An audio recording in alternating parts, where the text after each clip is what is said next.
just be recording this too, FYI. Okay, but I'm going to share the screen now and get going.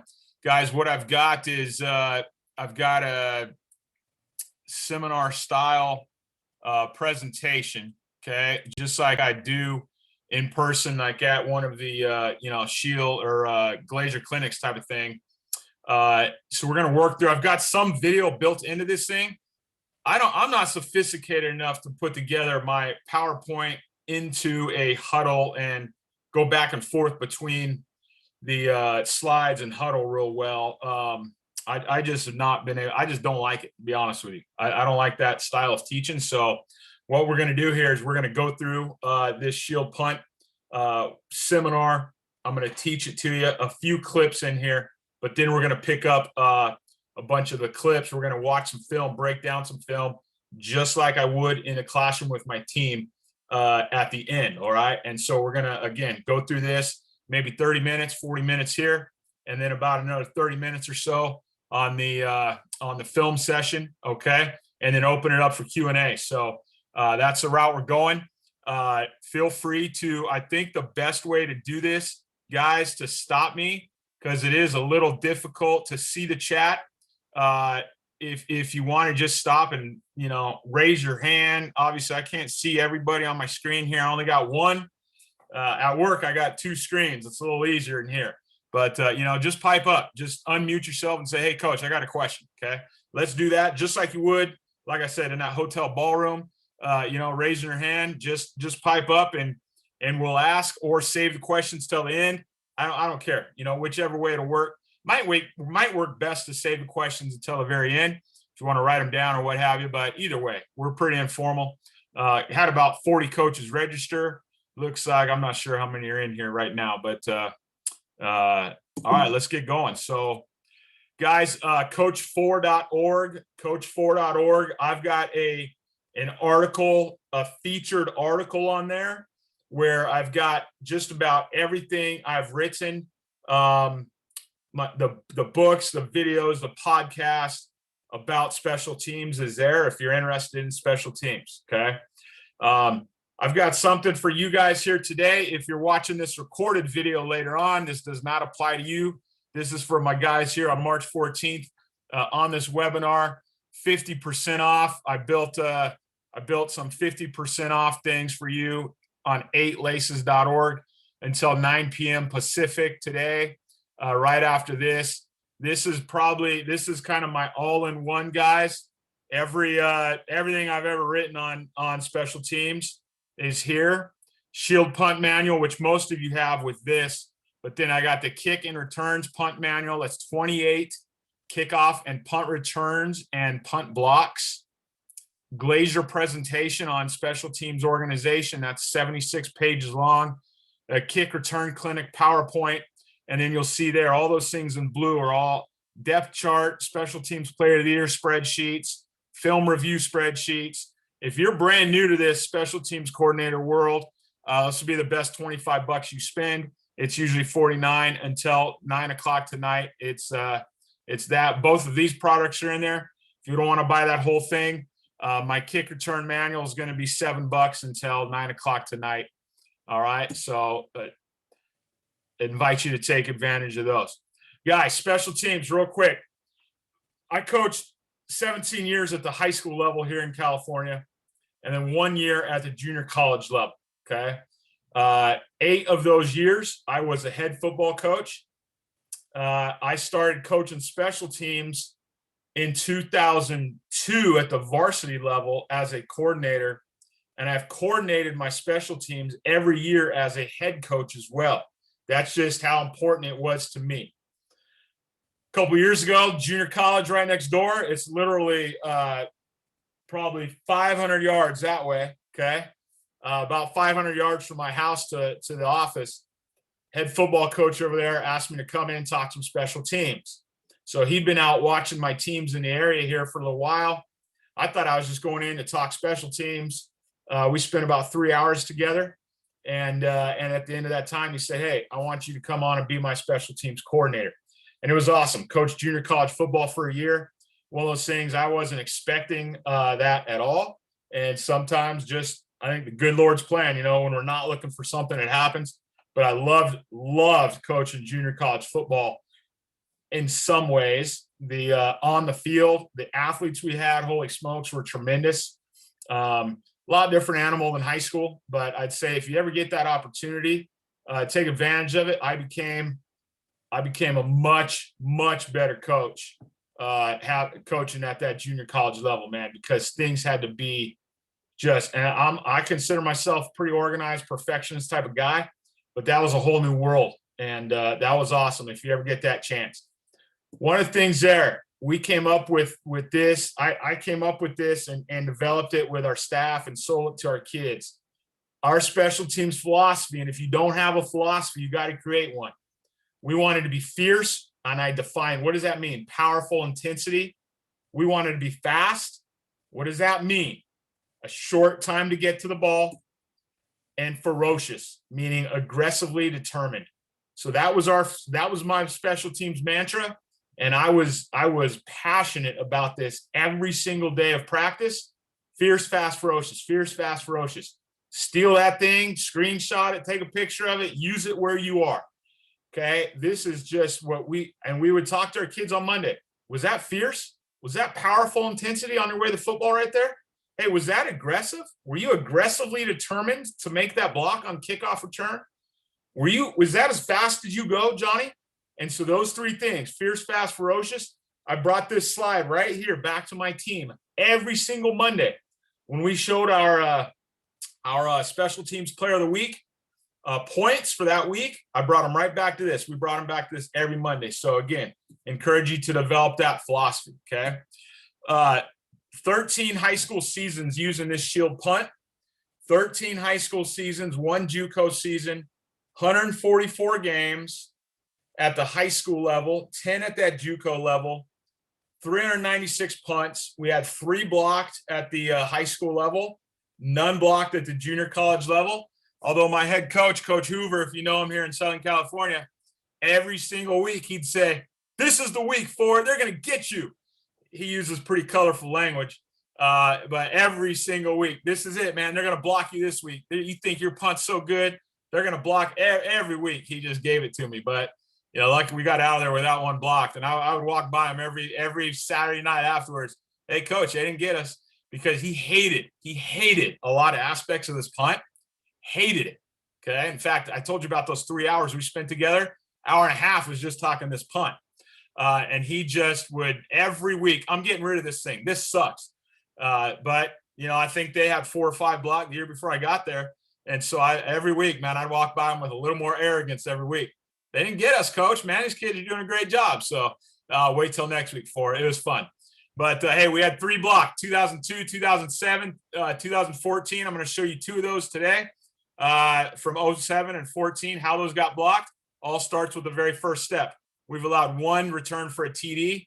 2007, they got us. Calvary Chapel, Marietta, if you're in Southern California. Our best season, you see on the bottom, 2016, we had 40 punts, gave up 6 yards on 40 punts. 6 yards on 40 punts. Second best, 38 punts, 14 yards.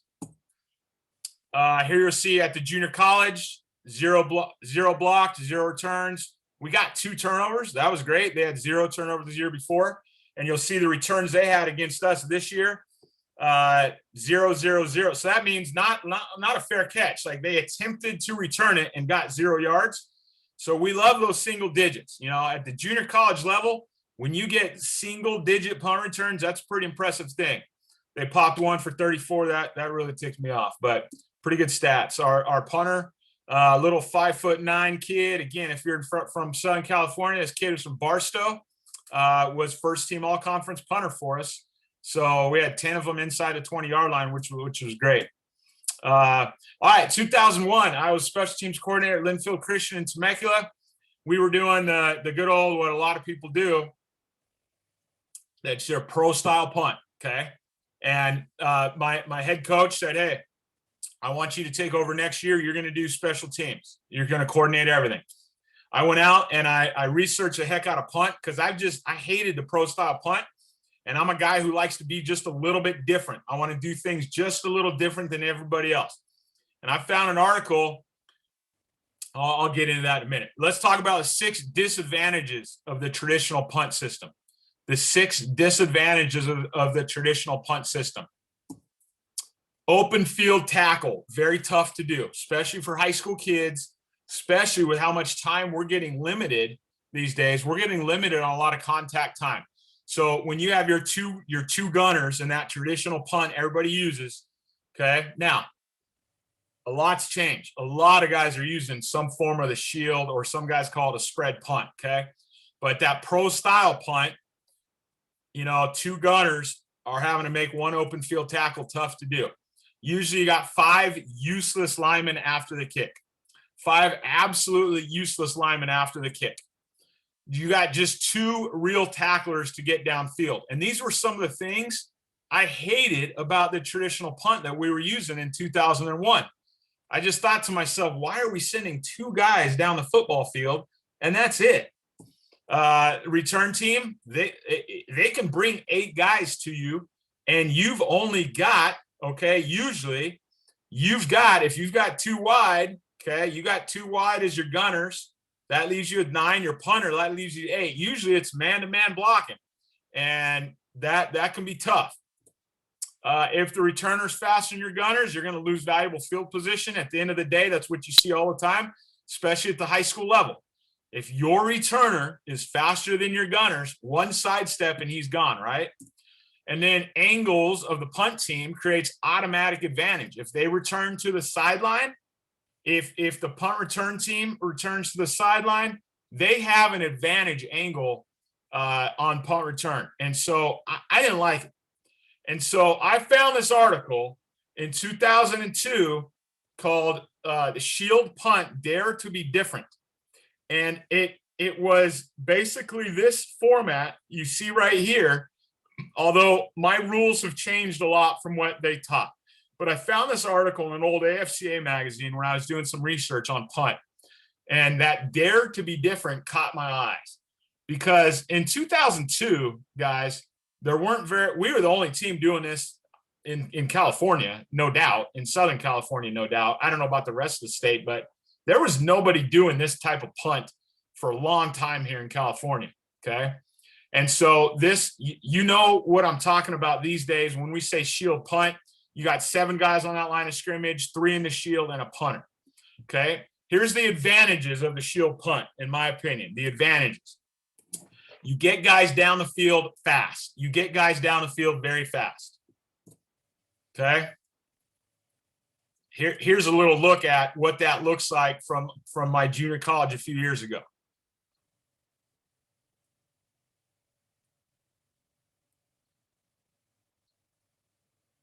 Okay, I love it. I love it, man. That's you get guys, right? You get guys. Put yourself. I love this clip. Put yourself in the shoes of this returner with these guys bearing down on you, right? So you get guys down the field very quick, becomes very difficult to hold on to that ball sometimes. Okay, so we love that. All right, go to the next slide. All right, we said that. Here's another clip. Here's another clip getting the guys down the field quickly.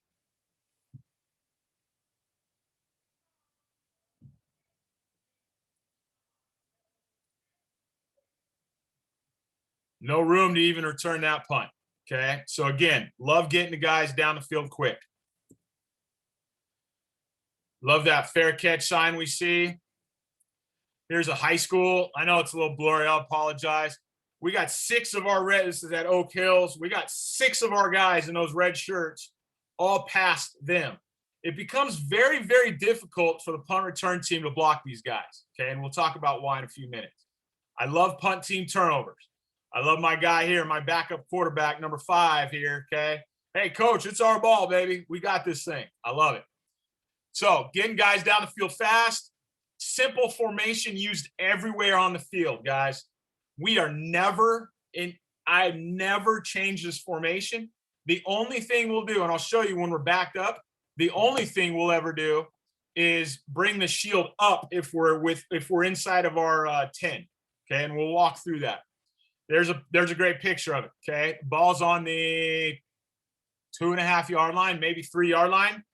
Okay, all we're going to do there is bring the shield up a little bit so that we don't kick the ball in the back of them. But we're going to use that same formation everywhere on the football field, okay? And that's what that formation looks like right there for your right-footed kicker. And we're going to get into the absolute ins and outs of what this formation looks like. Okay, the third advantage, this thing becomes very, very difficult to block. Very, very difficult to block the football. And we'll show you why that is. Okay, here's a team that used to like bringing 10 guys at me. If you're in Southern California, Marietta Calvary Chapel, every year they would just bring 10 guys at us. Never blocked it. Never blocked it. Never understood why they kept bringing 10, but they did. And I regret having the guts to put in a fake against this because it'd be beautiful. But they just rolled the dice. They love bringing 10 guys. We'll get down there and we'll get the football. Okay. Not there, but got them a couple times. All right. So even bringing 10 guys at us, very difficult to block it. A lot more fake options. Most of you ordered got my manual already. Hopefully you've taken a look at that. I think there's 10 or 12 fake options in there. Okay. A lot more fake options. Disadvantage of the shield punt. If you get a bad snap, you're screwed. Okay. You are absolutely screwed in this system because it's not set up to block. Okay. So if you get a bad snap, you're going to have a tough day. Okay. If you get a bad snap, you're going to have a tough day. We had a bad snap on this one right here. I think I got it in film a little later on, but when you're in the end zone against Riverside Community College and you get a bad snap, it's not a good thing. We fell on the ball. We fell on the ball and we gave them 2 points. Okay. And that's not a good thing. Personnel. Most of us, we're going to use defensive guys on this system. And so that's a disadvantage here. You got to think really hard.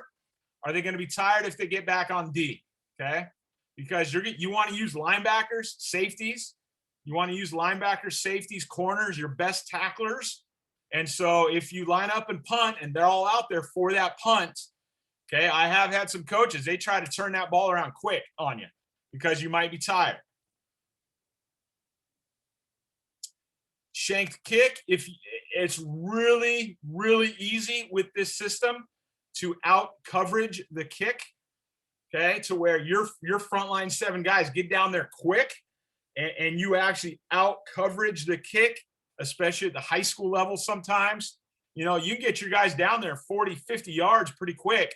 And if you get a bad kick every now and then out of your kicker, your punter, there's a chance you actually out coverage that kick. Now, I've never ever had it to where we out coveraged it and then somebody picked it up and we didn't have anybody to tackle them. Okay, I'm not talking about that sort of thing, but we've had some close where it could have been ugly. Okay. And then backed up if they bring all 11. Again, never had this long time, 14 years, as I showed you earlier. I've never ever had anybody bring all 11 at me. But if somebody did roll, and I don't know why more guys don't do that. If you're backed up like inside your 10, I don't know why more coach, I guess they're just setting up the return, obviously. But if they bring all 11, you're screwed. Okay, it's going to be tough for you. But this is us backed up against Citrus College. Ball's on the 4-yard line. Okay, all we do, guys, we put our punter's heels on the end line.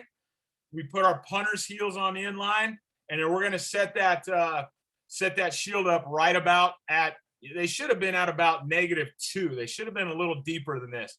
We just want them to be 7 yards in front of that kicker. Okay. But here we are backed up and, again, we're not changing anything. On my front line, 7 guys are all going. The only adjustment I make is if I see they're going to bring 11,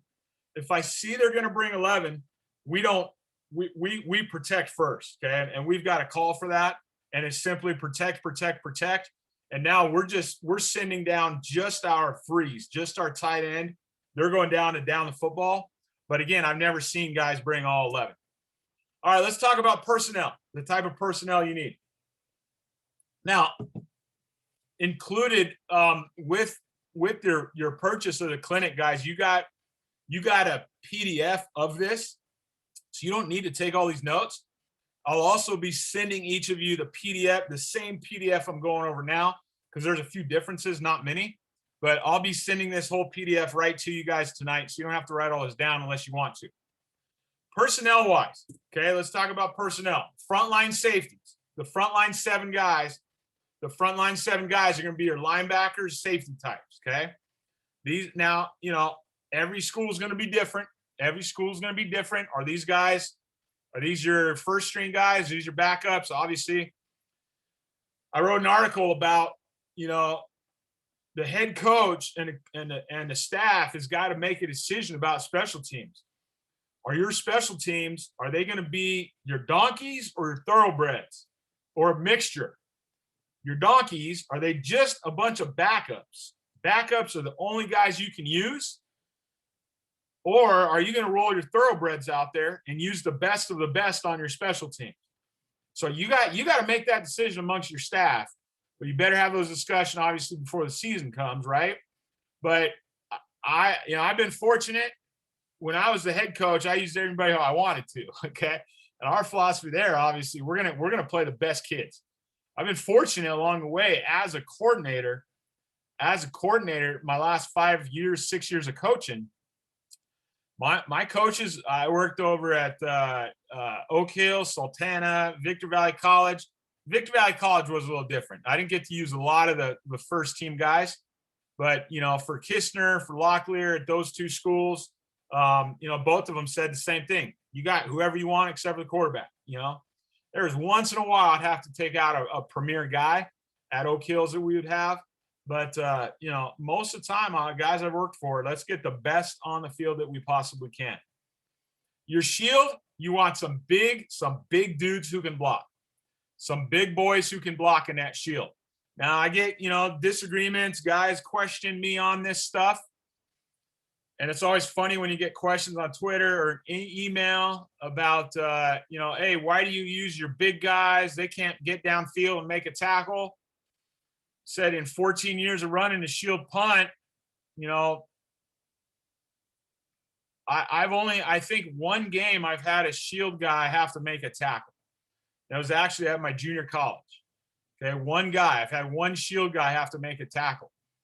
Usually, guys, you don't need those guys. You got those frontline seven guys are down there. Those guys are making the plays. And if you have an issue where you're relying, and this is what I say, if you're relying on your Shield guys to make a tackle, you got an issue on your hands. Now that JC, I said one of my Shield guys made a tackle. He was a linebacker, a pretty good sized linebacker, but that dude wanted to hit. And so once we got that ball off, usually I just teach my Shield to just kind of jog, fan out a little bit, follow the ball, but he'd be out of here wanting to go make a play. And he made a tackle on that 30, whatever it was I showed you, 32-yard gain. He's the guy who made a tackle on the sideline, right? 3 yards inbounds, drove him out of bounds, made a beautiful tackle. But that's what I like to do. I want to go size there. You're going to see one of my dudes I used, big 340-pound center. I want size there. I want length if I've got it on the edges, the two S1 and S3 right here you'll see on the screen. I want some length there, some long arms there if I can, okay? And I want a big, meaty, big dude in the middle, okay? Those are that 19 right there, the guy I told you about made a tackle one time on a thing, but you'll see 55 is a pretty big boy, and that's what it looked like at my junior college right there. And out of that frontline seven, I think 4 of those guys started. Those are linebacker types. Every one of those is a linebacker, safety on the front, and then I want the biggest boys I can usually in that line. Okay, so I always go 3. You might not be able to do this. I haven't been able to do this at high schools. Not all the high schools I've worked at, but I want to set up a 3 deep everywhere I can. Okay, and so if you have that ability, you have that ability. All right, here's how we coach it, okay? Here's how we coach it. And again, I write an article talking, about the top 10 ways that special teams is not important. You know, special teams is not important when you're the only guy coaching. When you're the DC, or sorry, when you're the special teams coordinator and everybody else is over by the golf cart, where everybody else is over on the sidelines, you know, shooting a bull while you're out there managing 2 sides and 22 kids. And I've been there. I mean, that is frustrating, right? In the perfect world, guys, here's how you set this thing up right here. You want one coach coaching the left side, front line. He's got 3 guys. One coach coaching the right side. He's got 3 guys. One coach coaching that shield, those 3 guys in the shield. Okay, and then one guy coaching that center, that long snapper punter. Okay. So I always coach my long snapper punter, and I stand right back there by my punter usually. Once I've got it installed and everything, that's kind of usually where I'll stand, right back there by my punter, kind of right next to him, so I can see the whole big picture in front of me. But this is the perfect world. Does this always happen? No. You and I both know it doesn't, but that's the perfect world. Okay. Right here, here's a picture. My very first day at Victor Valley College of us putting it in. Okay. You'll see I'm on the far right there. Okay. Coaching my long snapper punter. My defensive coordinator is coaching the R1s through R3. He insisted on standing on that other side, though. He wouldn't stand behind him. I think you got to stand behind your guys on this. Myself. And then you'll see my DB coach coached L1s through L3. And then my running backs coached the shield. Okay. And so that's how we broke that thing up.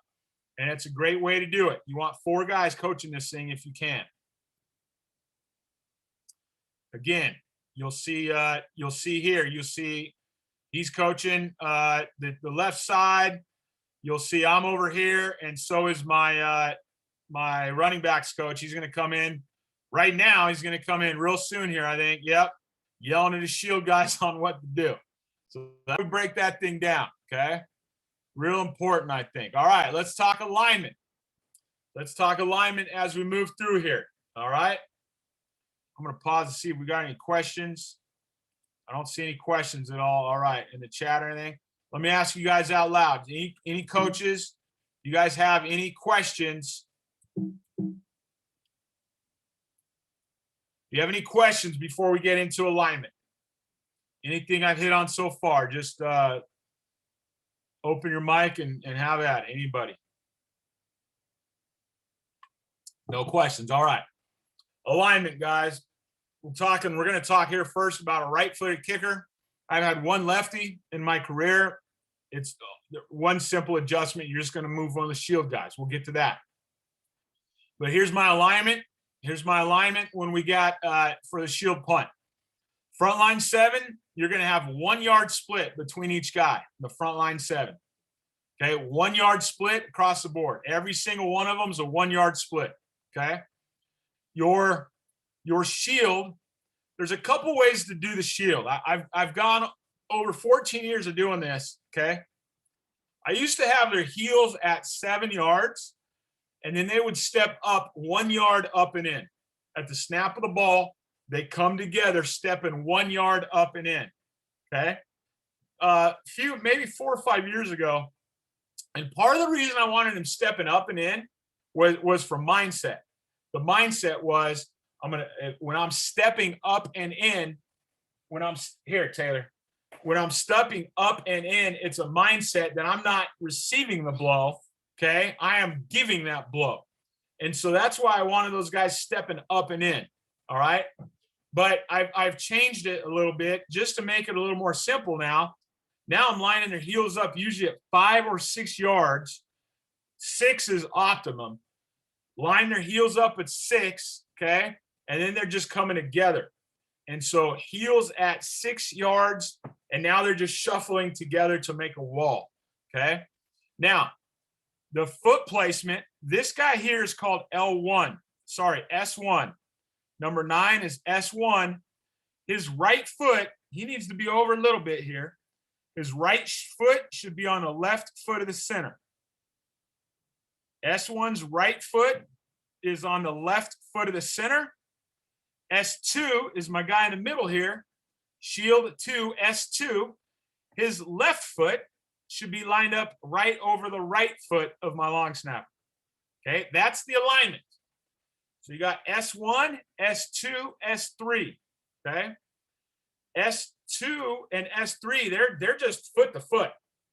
Those two are foot to foot as you see them now. Okay, and then basically we'll go over the steps in a minute. On the left-hand side, guys, you're going to number these, name them. L1 is your guard, L1, L2, L3. L1, 2, 3. On the right-hand side, R1, R2, R3. Again, 1 yard splits, 1 yard splits all across the board. I get asked all the time, why 1 yard splits? Well, remember the article I referred you to 19 years ago? They said to go 1 yard splits. So that's what I did. And it's worked dynamite for me ever since. Okay. It's worked dynamite for me ever since. 1 yard splits. Guys, that we're going to get into a little bit of this. We're seeing at the college level the last 4 years, about the last 4 years, we're seeing guys get real cute with their shield punt alignments. And I wish I could have started this 5 or 6 years ago. Well, a long time ago. I wish I could have just started charting every punt in the NCAA using the shield punt, because I can guarantee you nowadays on Twitter, anytime there's a block shield punt, guys are sending it to me right away asking why. Why this happened? How this happened? What's up? I thought the shield punt was good. Folks, too many college guys are getting too cute with the shield punt these days. And they're doing some really stupid stuff. And some guys making far more money than my entire football career put together in 1 year. That's what they're making, and they're far smarter than I am, and they're coaching in big stadiums, and they're also getting their butts blocked. They're getting their butts blocked 2 or 3 times in a game sometimes because they're doing stupid things. And then we see it filter down to the high school, and the number one thing they're doing is they're widening out the ends. The 2 tight ends, they're splitting those ends out, which now makes the edge very short. I once took, in order, if you're very smart, if there's any mathematicians here, okay, it's called, I think, the Pythagorean theory, something like that.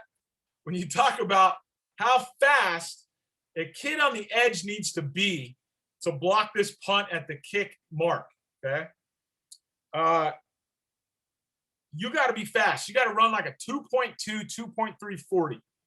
Now, I took this math one day into a brilliant mathematician I worked with, a physics and math teacher named Don Easter at Capitol Valley Christian years ago. And I said, hey, I'm going to line up this kid. He's about 1 yard wide. I'm going to leave a 1 yard split and then have a 1 yard wide guy and then another 1 yard split and another 1 yard wide guy, et cetera, et cetera. And my 2 end guys, my 2 tight ends, they're going to be responsible for blocking anybody 1 yard outside of them. How fast is that guy out here we're not going to block? How fast does he have to run to take the ball off the kick point at about 12 and 3/4 of a yard? And he sits up there and he does all these math, draws these triangles. And he says, well, he would have, he's running about 17, 18 yards.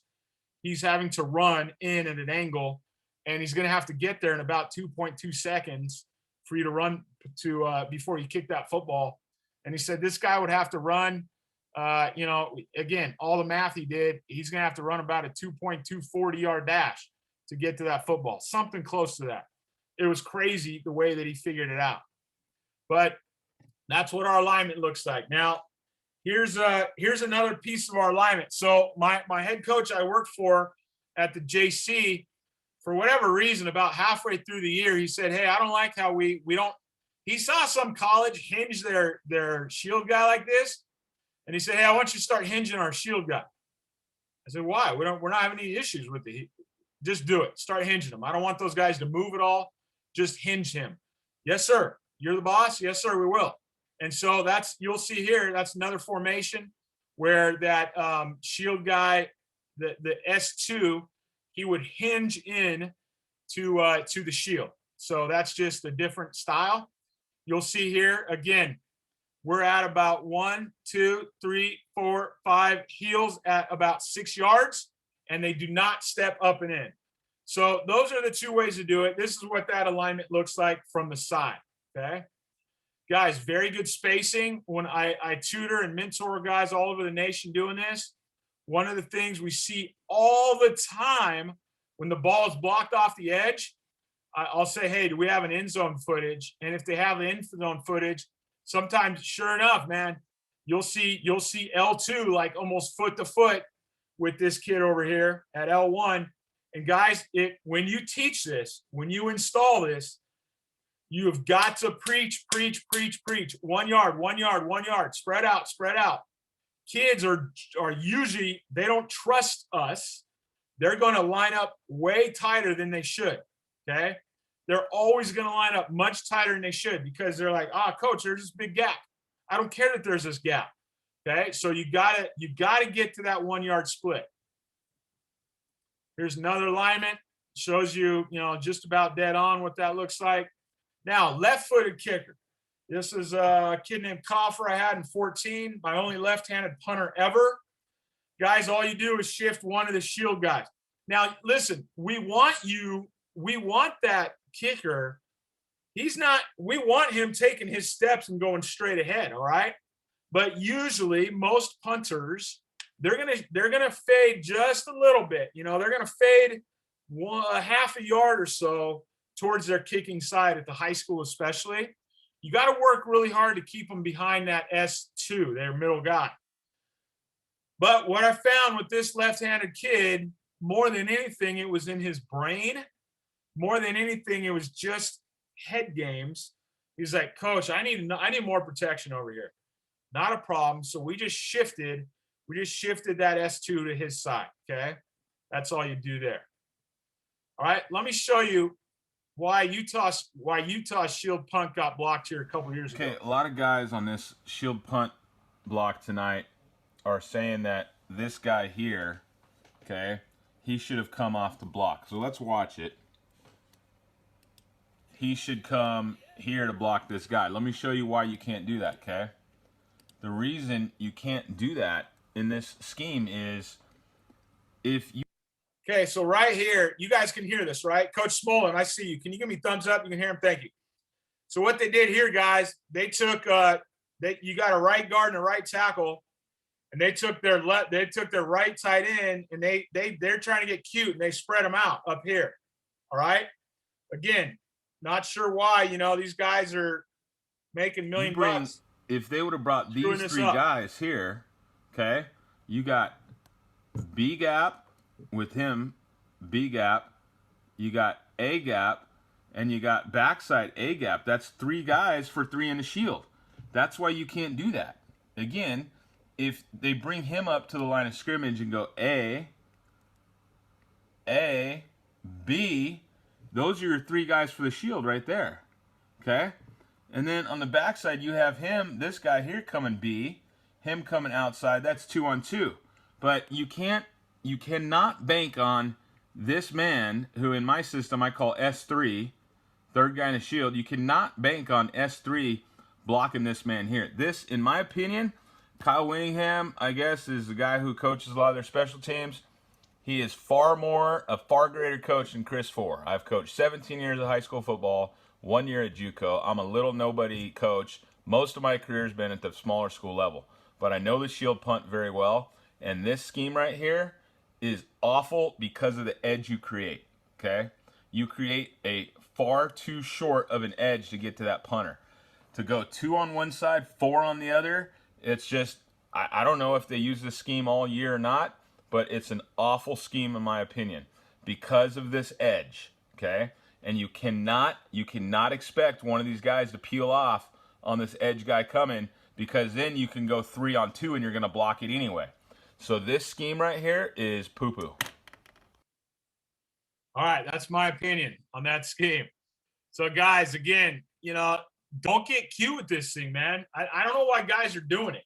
I really don't. Maybe, I think sometimes there's this stigma out there. You got to be real creative. You got to think outside the box or get cute. I don't know what it is, but man, you hardly ever see punts blocked when they have 7 guys on that front line. You just don't. It's when they start getting cute. And again, I don't understand how they don't understand when you spread those guys out. You got a very short, and I get it. They're thinking, well, I'm just going to take two guys out of the box. Again, you've got a very short edge. So I think it's dumb. All right, alignment, front line, your front line guys. Now, these were just 3 models I had for my team, 2012. L2 is not a front line guy. That's a big boy, okay? So even L3, that's a guard. But this is the alignment you're looking for, okay? If you know the greatest clinician I know, old Bill Williams from down here in Poway, California, we teach the hands in the holsters, okay? Getting in that hip position. That's what we're looking like on that front line 7. Again, L2, don't look at him. That's not very good, line. L1 looks great here. Body's pretty good. L3's body's looking good. That's what we're looking like on that front line, okay? So this is my left side of the line. Again, that's the position we're getting in, okay? Feet slightly wider in shoulder width. Feet slightly wider in shoulder width. Hands in our holsters. A good hip position, chest up, eyes up, and 1 yard between them, okay? Now my shield, this is what my shield needs to look like, okay? Again, S1, his right foot needs to be lined up with the center's left foot. S2, his left foot lined up with the center's right foot. You only need there's only a little gap needs to be there, guys. Just big enough for that football to come through, okay? And then those 2 guys are going to, again, hands in the holsters, good hip position, chest and eyes up. So our stance right there, pretty good stance that we're looking at, okay? All right, let's talk about the huddle. Now, a lot of guys aren't huddling anymore. That's fine. If you do huddle, here's what I like to use. You're going to see me show you one of my punts that was blocked in 2014 by Serrano in a few minutes. And after that punt block, I made a coaching change, because what you're going to see is our shield was way too deep. I think we were about 8.5 yards, and we kicked it right into the back of the shield, and they did an outstanding job attacking our shield, okay? And I gave the shield punt talk at the Glazer Clinic out in Vegas in 2015, and half of Serrano's staff came in there and all sat in the front row. It was classic, because I brag about the fact we've only had 3 blocked, and here they got one of ours. But so what I do now is my S1 goes out there and he gets his heels. He literally walks off line of scrimmage. He gets his heels right at 6. So now when we break the huddle, his heels are set and we're ready to go at the perfect line, okay? S2 is my captain of my punt team. I don't like putting that on the punter. I don't want him thinking about anything, okay? And then the punter, he will walk the yards back off of S2.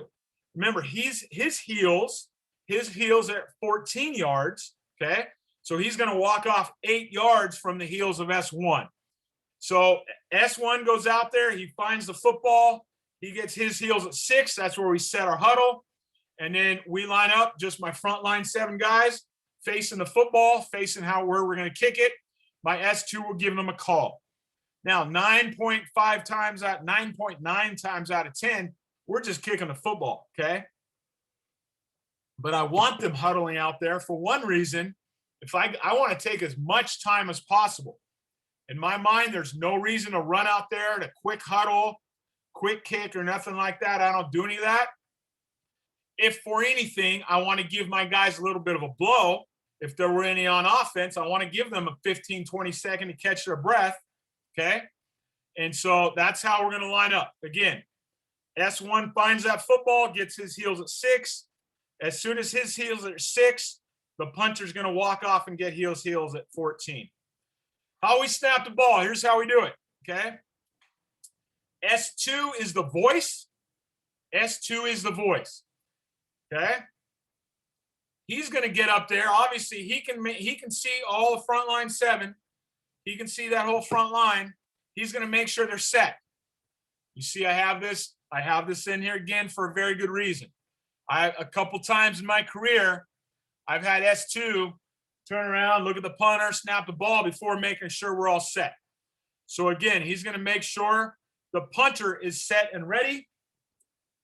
Again, he's going to make sure the punter is set and ready. He's going to turn around. He's going to point at him. Okay? He's going to point. He's not just going to look. I've had it before where my punter nodded. He nodded at the S2. And when he did that, the long snapper just thought he was nodding at him for some stupid reason and snapped the football, and we weren't ready to go. Okay? So, again, I changed up this coaching point after that happened. So S2 is going to make sure the front line's ready. He's going to turn around. He's going to point at the punter. The punter is going to nod and point to S2 when he's ready. S2 is then going to say, ready, ready. That's going to prepare. That's going to prepare all my linemen, okay, my front line 7 guys. When they hear ready, ready, they're going to lock and load, okay? They're going to lock and load. Any second here, that punt's coming. The ball's being snapped. And then the ball's snapped on the punter's hands. So whenever I'm setting up and scouting the punt team, I'm always looking at how they snap, right? And 9 times out of 10 at the high school level, when does everybody snap? On the hands, the first go, okay? We're going to go on the punter's hands, and my punter, I tell my long snapper and my punter, I don't ever want it on the same hands twice in the same game. So my punter might go 4 times. At the end of the day, the long snapper is just going to snap it when he wants, okay? Sometimes it's on the first one. Sometimes it's on the second or third one, okay? And it's a good time. You can get someone to jump off sides just watching the punter's hands if they're not coached up well. That's how we snap the ball. Let's talk about the steps. The steps have to be perfect. The steps have to be perfect, okay? And I'll tell you why. L3 here, poor alignment, poor steps. See how close he is on that side? He's not 1 yard spread. He's not spread out 1 yard. Look on my right side. R2, not spread out. And the reason I love this picture where I stopped the motion on it, because look at my R1. That was my special teams player of the year that year, the kid out of Florida. R1's telling him, scoot over. You ain't close. You're too close. I love that picture. All right, check this out. 440 punts. 3 of them blocked. That's less than 1%. All 3 times it was because of one step, the very first step, okay? In 2002, my long snap, we kicked the ball in the back of our shield's head because my shield did not step 1 yard up and in. 2007, R3, he doesn't take a right foot, a right step. He goes right now. He just goes straight down the field, and you'll see that in a minute. And then in 2014, S2 did not step up. He received the blow. Okay, so check this out. All right, what we want to do here is watch the R3, the right tight end, takes the wrong steps. He should be stepping with his right foot, one big step to the right, and blocking the man who ends up blocking this punt. He takes the absolute wrong steps, blocks down for some reason. Now, a lot of coaches teach it weird. They don't teach it right, to be honest with you. And that's how we end up in this position of getting a blocked punt. Looks like for a safety. So, again, R3 should be blocking this man. No other way to run it. You want to run the shield punt correctly. All right, so I don't know who that was. That was some school who sent me their film, but R3, you're supposed to be fanning out, and we'll talk about that in a second, okay? What their responsibilities are. So here you see 2014, okay? Our heels should be on this yellow line I've drawn. That's where my heels should be. We are almost a yard deeper than that in some of those guys' instances. Look how deep they are compared to where we should be. Okay, and let's talk about these steps as we get into this. Your first step, and again, you'll really learn and see this once we start watching the film. This is any person on their left. All 3 guys on the left side have the same first step. All 3 guys on the right side have the same first step. And guys, that's what's beautiful about this system. It's very simple to coach. It just takes time. There's no kick step you got to teach. You're teaching 2 basic steps with this thing. So if you picture yourself, left guard, left tackle, left tight end, we call those L1, L2, L3. Your first step is about a 10-inch step with your left foot. A 10-inch step with your left foot. On the right side, a 10 to 12-inch step with your right foot, okay? And when we start drilling this thing, again, you see in the manual that you got in my Shield Punt book I wrote, you'll see the very first day, the very first practice, guys, all you're doing is working on the steps. I stand behind the line, and I say, set, go, set, go. They just move their foot. They take that 1 step left, step left, step left, just drilling it into them, okay? Step left on the left side, right on the right side. That's the first step you take. It's a parallel step on the line of scrimmage for those frontline 7 guys.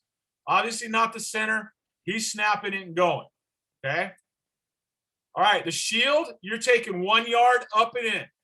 1 step up and in to come together, okay? 1 yard up and in to come together. Your second step, okay? It's what I call a banana step.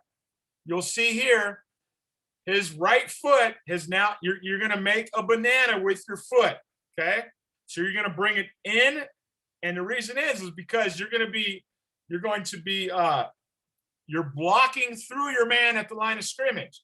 You're not blocking that man. You are ripping through him at the line of scrimmage, okay? So it's on the left side, left foot, step to your left 10 to 12 inches, then bring your right foot with you to start getting some depth up the football field.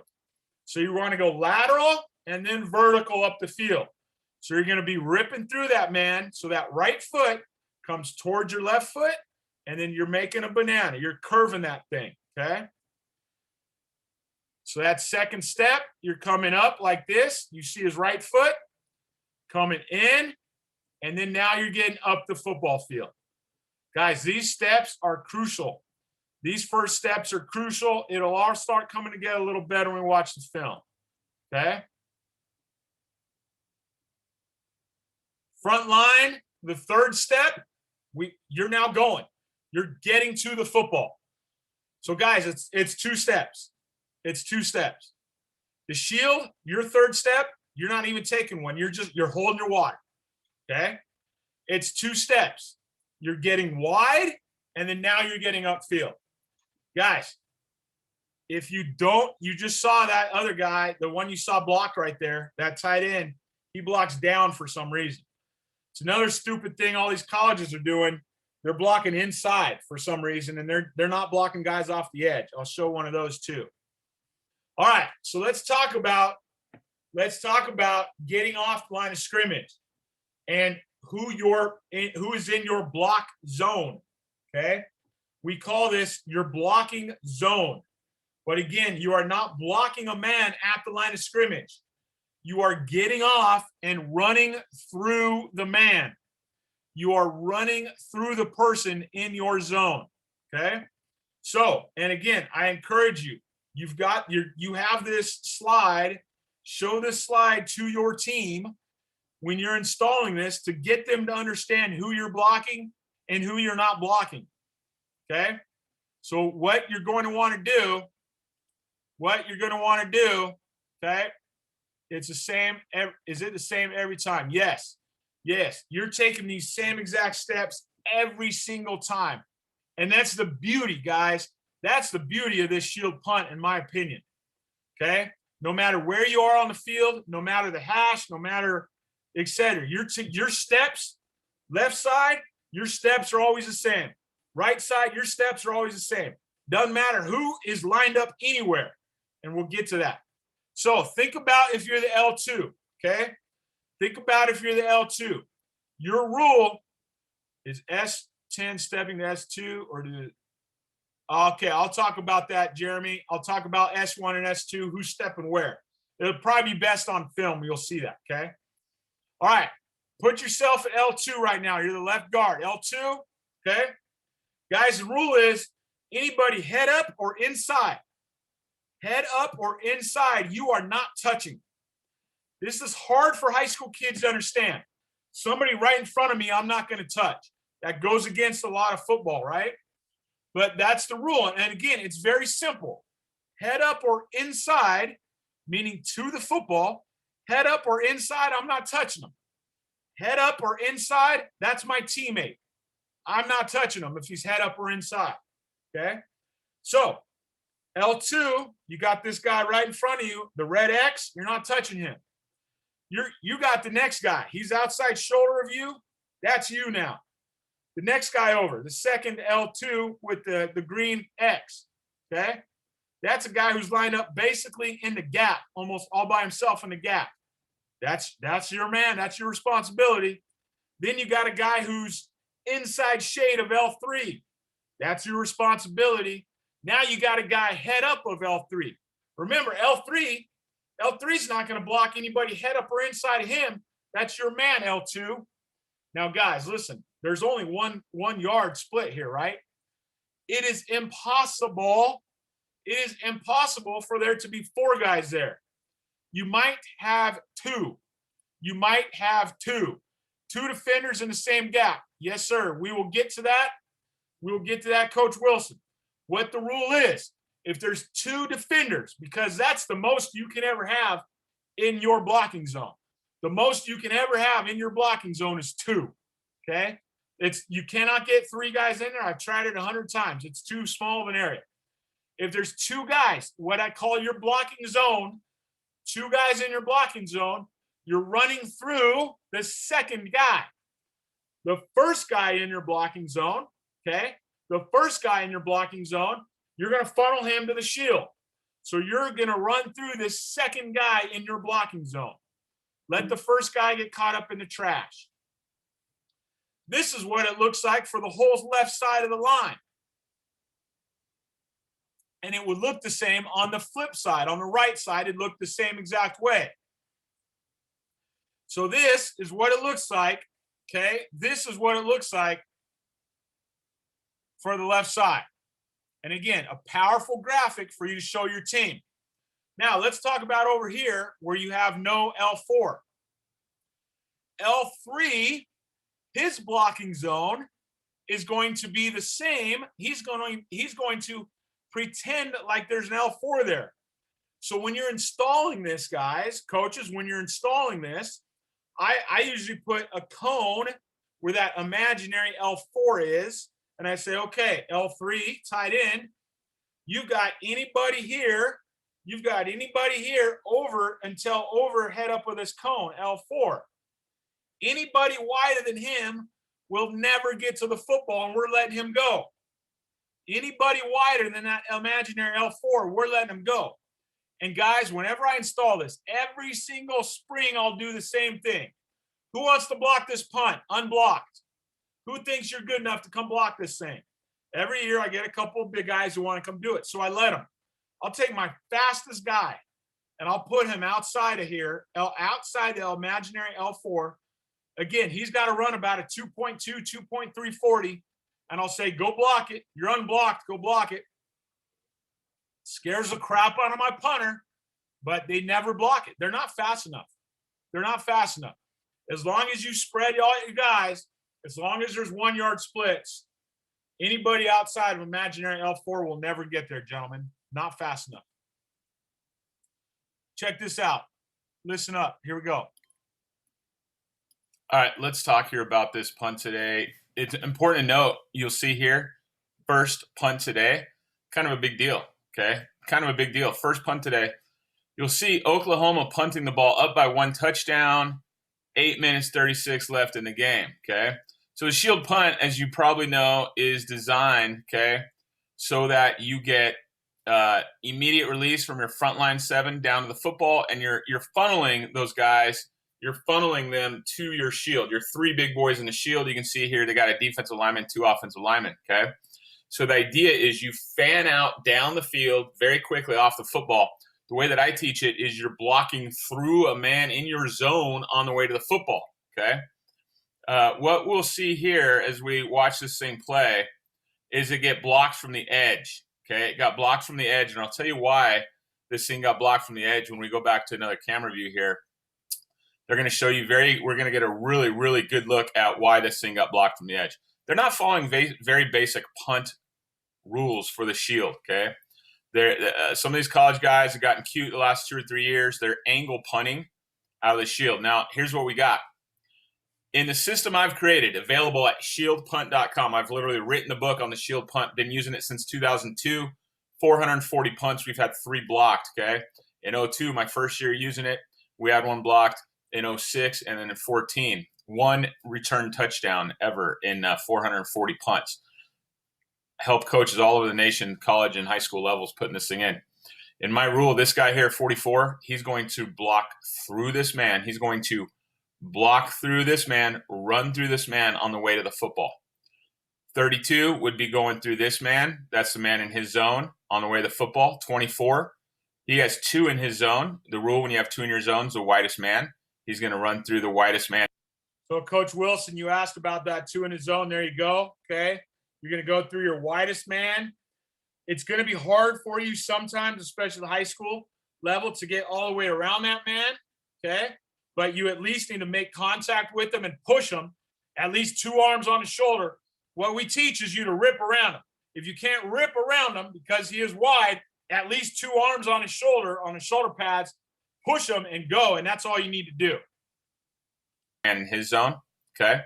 And then that's going to leave 1, 2, 3 guys that are not blocked, okay, that are going to be picked up. If they all come, they'll be picked up by the Shield, okay? And so on the backside, you got a 4th guy who might be coming because he has to – actually, if the man's head up or inside, you're going to leave him. It looks like he's head up or inside, you're going to leave him. So this man here will be blocking, running through him, and he'll be running through him. Very, very basic, okay? And so what happens, though, is these college guys, they're going to want to kick down here. So they're inside releasing with these 3 on this line. Guys, it doesn't make sense to do that. For one, you leave a very short edge now for this guy to come block, which is exactly what we see. But the other thing is you're blocking him, you're blocking him, you're blocking. Notice how wide their splits are here too, guys. I mean, these guys, they got a big split here, like 2 yards here. But then here they're only at 1, not even 1. They're not even 1 between R1 and R2. So if you just look how short this stinking edge is. Blocking all of these guys into the holes, into the zones that we're trying to encourage them to come through to go to the Shield. Let's see how it plays out. And there we have it. There we have it, okay? So as soon as this man's blocking down, we've got a free release here.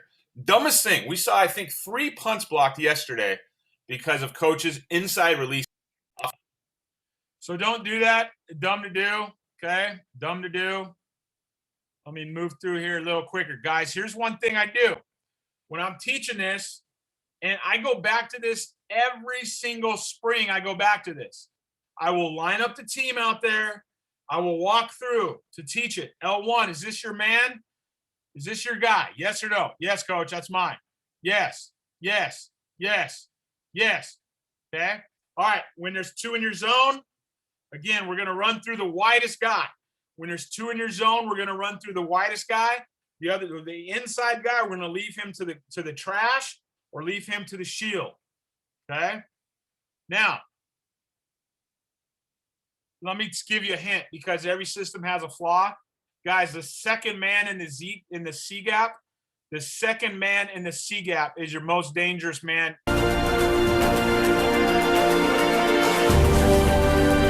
The Shield punt. You'll see a better picture of him here. The second man in the C gap. That kid right there. If the kid head up of the right tackle, occupies the right tackle, and nobody blocks him, the second man, he should be able to block it. So right here, okay, this is a piss poor stance. He was tired. This kid's tired. He hardly ever left the field at the JUCO level. That's a poor stance. These are pretty decent, okay? We got pretty good splits here, about 1 yard each. This might be a little too close. Guys, this guy here, if you're looking how to block the Shield punt, it's with this guy here, okay?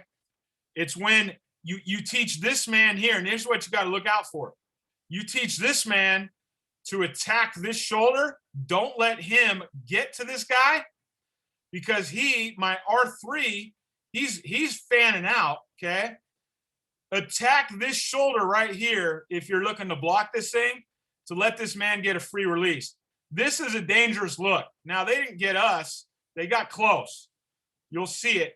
This is dangerous, because if he attacks here and doesn't let him out, this guy's going to be unblocked, because he'll be too wide for the shield. This is the vulnerability. This is the most vulnerable part of the shield punt. Okay. Now, what we teach is that you block that man. If you're the right tackle, That's you're close, running boy. through that man. Okay, now, look at what that. we teach is that you block that man. If That's pretty you're close. the right tackle, you're That's running very through close, okay? the second. Again, you want to run through them. In your shield here, guys, in your shield, again, we want those long guys. We're never going to open and chase. That's what we see guys doing. They'll turn their hips and they'll chase. S1, as long as he can punch, he's going to punch anybody. Same with S3. He's going to punch, okay? He's going to punch. Now, somebody asked earlier, which one moves? Is it S1 or S2? Those guys are both going to slide together at the same time. They're both taking about a 1 foot step. They're sliding together at the same time, okay? That's how that works. Again, you'll see it on film. But S1, S3, don't chase anybody. As long as you can punch him, punch him. If he's wider than that, you don't need to get him, because he's going to be too wide, guys, okay? All right, here's a question I get all the time. What about bringing 4 guys into 2A gaps? And I'll show you how we practice it. I got film of us practicing it. I got to start moving through here a little bit so we get to the film. But here's what you're gonna do with Fore. Okay, I'll talk more about it when we get to the film. Teaching your coverage lanes. There's a drill. Again, I'm going to show you this in a live session in a second here on film. But you're going to put cones down, and you're going to have your kids run to cones to drill their mind and body on how to coverage, how to stay in their lanes, okay, when they cover. If we're on the left hash, here's how I set those cones up. If we're right in the middle of the field, that's kind of our landmarks. So our landmarks are L3, top of the numbers, L2, kind of split in the hash in the top of the numbers, L1 is right inside the numbers, and then same on the other side. So you'll see here, first day teaching this thing at Victor Valley College, you'll see my cones up here, guys. You'll see my cones my kids are running to. Not far, 20 yards.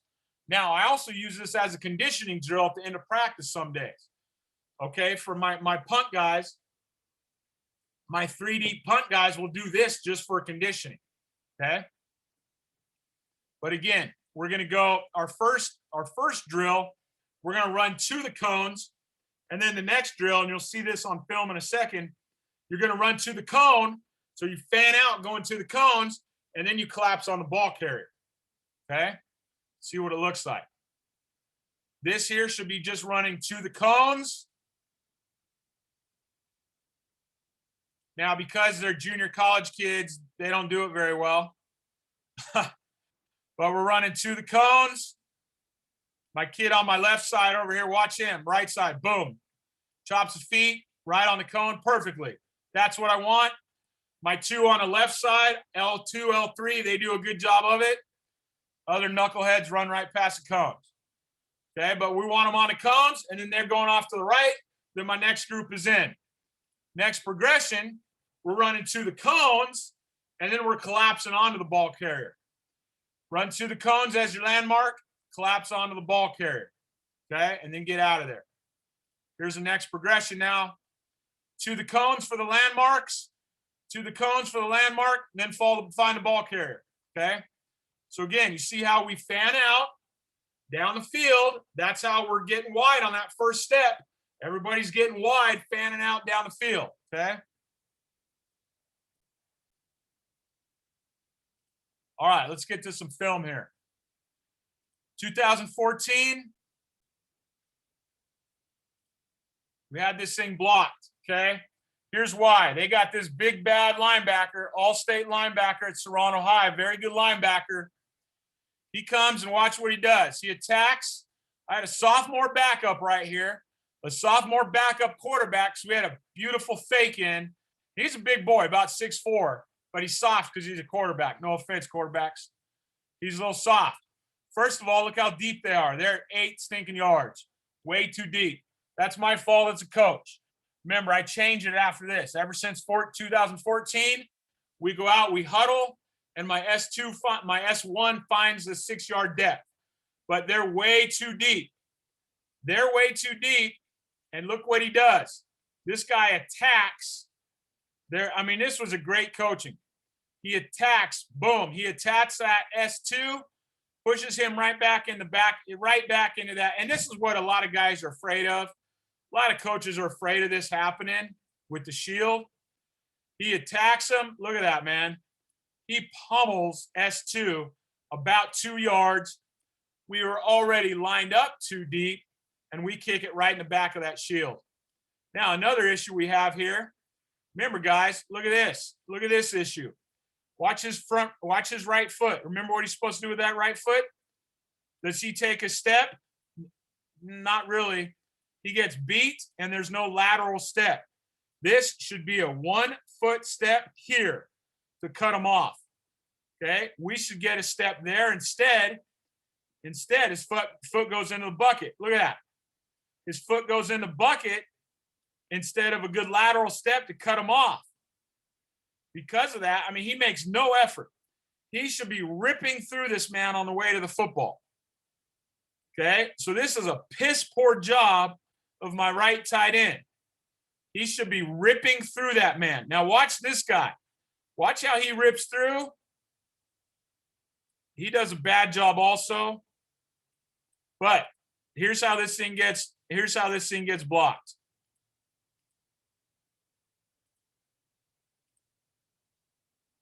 Boom, we kick it right into the back of our stinking S2. Not good. Not good. Okay? Pick it up, go for a touchdown. Luckily, we still win the game. We beat them for the first time ever. We beat them for the first time in 7 tries in that game when we gave up a touchdown for a punt. A punt for a touchdown, which you rarely ever win a game if you give up a punt for a touchdown. Okay, this is back in, I believe it was 06, might have been 07. Our other one that got blocked. Look at my R3 over here. This is not good film, guys. It sucks. But R3, you'll watch R3, he does not get parallel at all. He goes right down the football field. He goes straight down the field. And see this? Again, he does not rip through that man. The man beats him off the ball. He doesn't rip through him. He doesn't even freaking touch him. And that's how this one gets blocked. Okay? That's how this one gets blocked. We don't even touch him at all. We don't even hardly touch him. Also, my R1 was about 6 inches from my center. You can't see that on film. All right, let's start talking through some things. Here's when it all comes together. Here's what it should look like, guys. When it all comes together. I wanted to start with the bad. When it all comes together. Okay? Nowhere to go. Absolutely nowhere to go. Perfect. That's what it should look like. Okay? When it all comes together, there's nowhere to go. The guys are down there fast. Another good shot here when it all comes together. Okay? Let's talk about this for a second. My long snapper here, he was a backup quarterback. We had awful long snapping problems this year. Guys, if you have bad long snapping problems, look at a backup or a third string quarterback. I've done this 4 or 5 years. I've taken a quarterback and turned him into a long snapper. Some head coaches don't like it, but once you start having some bad snaps in games, they might give you a shot. This kid right here started yesterday in college. He's playing at Trinity International out in Chicago. NAIA school as a quarterback now. He was my long snapper in JUCO in 2017. Backup quarterback those days. But this is what it looks like when it all comes together, okay? No room to do anything. Guys, I really like installing this as a half line. This is our first day in helmets, and I like going half line on this stuff, okay? Cut down your coaching points, work a half line on it. Again, look at their steps here. Let's watch this kid right here. Look at his step. It's a beautiful thing. Boom. That's how those steps should look on that front, on that right side. See these guys all taking that front step, that first step. I mean, that's poetry. I probably did 4 or 5 days of install on this in spring football without helmets on. This is our first day back with helmets on, our first day of summer training camp. Okay, and look at all 3 of those feet. Those are beautiful. Okay, beautiful steps. It makes you see exactly what it should be like. Okay, this man here, you got one man in your zone ripping through. R1, one man in his zone ripping through. R3, one man in his zone ripping through. Boom. Well, now what I really like about it is my R3, he sees a threat over here. This is my DC right here trying to block this thing. So he lines up this kid really wide, and there's still no chance you can get there. He's close. He's close. Look how bad this snap is, though. This snap takes me off about 1.5 yards to my right, which isn't good. Okay, but I really like teaching this half line. Now we'll come over here on the left side. Again, I like teaching a half line on this early on in summer camp.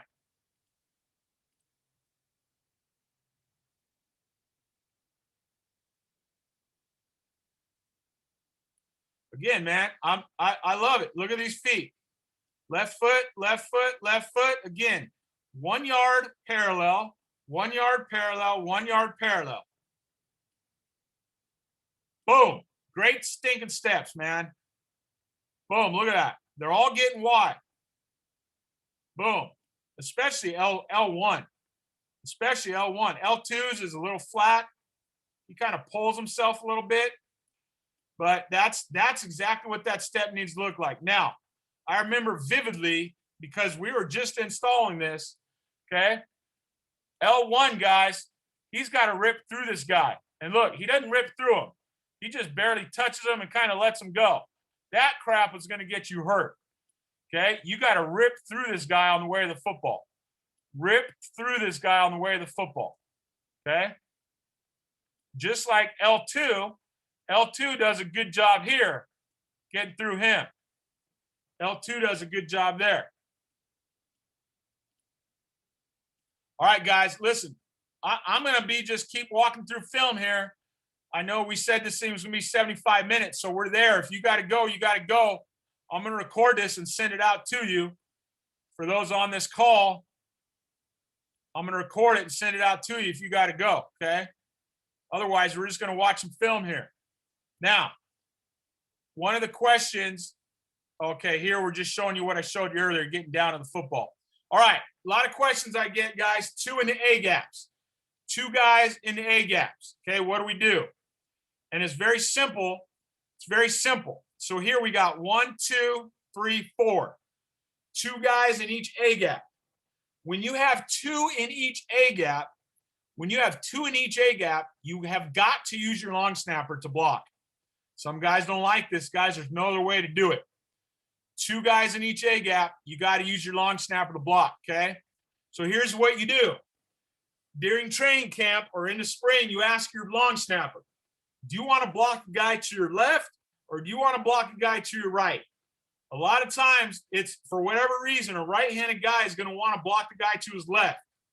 So if he blocks the guy to his left, okay, then S1 is going to block 1, S2 is going to block 2. So again, remember, we number these guys. Okay, we numbered these guys 1, 2, 3, 4. Okay, so S1 is going to block 1. Long snapper is going to block 2. S3 is going to block 3. S3 is going to block 4. Remember, this is, we call S1, we call him S2, we call him S3. So it's very simple how we do it. 1, 2, 3, 4. Okay? Boom, boom, boom, boom. I see a couple chat questions here. Let me get on those now. Why did L1 step inside? Sorry, I messed up. What was L1, R1 coverage lane? I should have seen those earlier, guys. Now I don't know. There's a presentation, high school coach in New Jersey who makes a call block left, block right, or fan out. Is he just trying to be cute? I think so. We fan every time.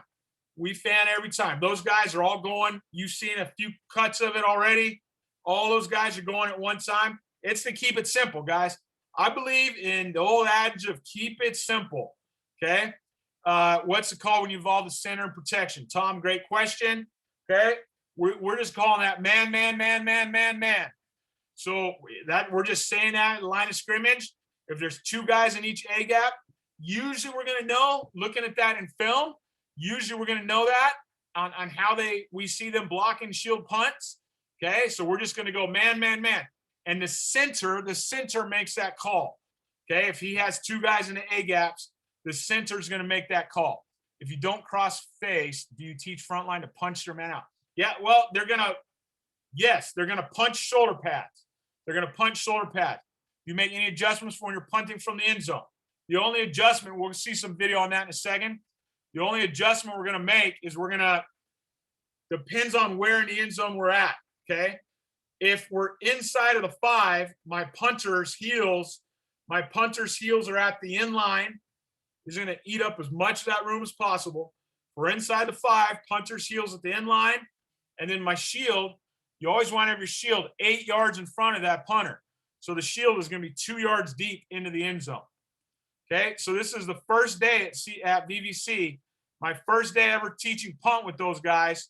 Again, we're running 2 of those cones. I showed you that already, okay? Run 2 of those cones.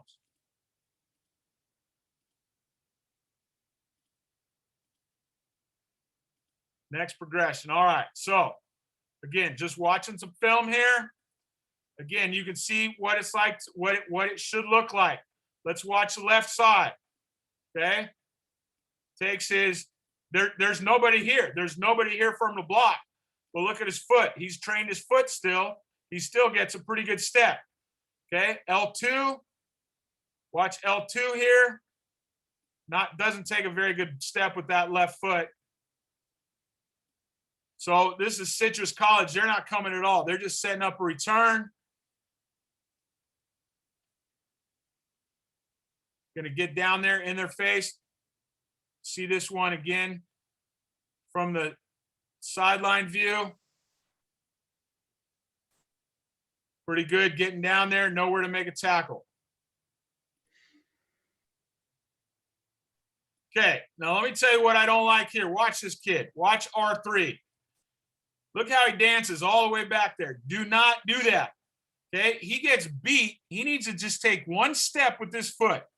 One step, and if you can't get around him, if you cannot get around him because he's so fast, punch what I teach. If you can't get around him, two fists to his shoulder pads.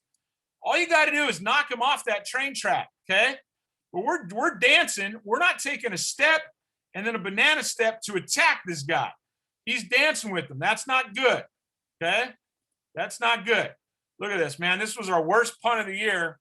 Look at this thing. Watch where my punter. It goes right through his hands. It was about 98 degrees this day on some hot turf. Hands are sweaty. Still gets it off. Worst punt of the year. Come on. Right through his hands. Right through his hands. We still get this thing off for 30 yards, which was nice.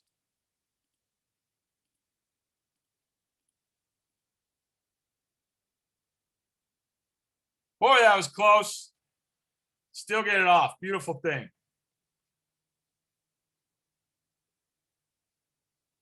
All right. Here's what I want you to see here. Here's really good coaching. Here's really good coaching. They know this guy here, okay? They know our L3 is not going to touch him. And this is how I like to try to block these punts. I put this guy on an angle, and I line him up right here because, remember, we said the second guy The second guy in that B gap is your most dangerous man. This is a dangerous man right here, okay? Now, this is the C gap, obviously. You got A, B, C.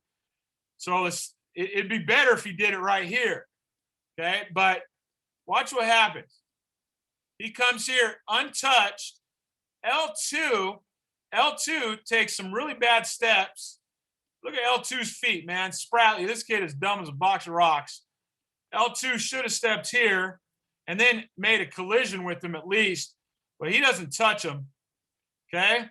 Now, what I like is S1, guys.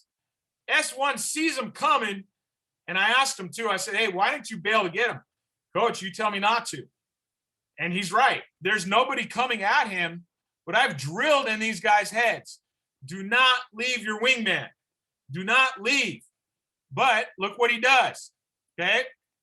At the last minute, at least, he kind of attacks him. He at least attacks him. Now, this was a great scheme because look what they're doing. You know, this is college stuff. I never seen this at the high school. But this guy here is going to try to attack my S1. He's going to try to, shoot. Oh, my goodness. He's going to try to attack that S1. I got to find it. I'm sorry, guys. Here we go.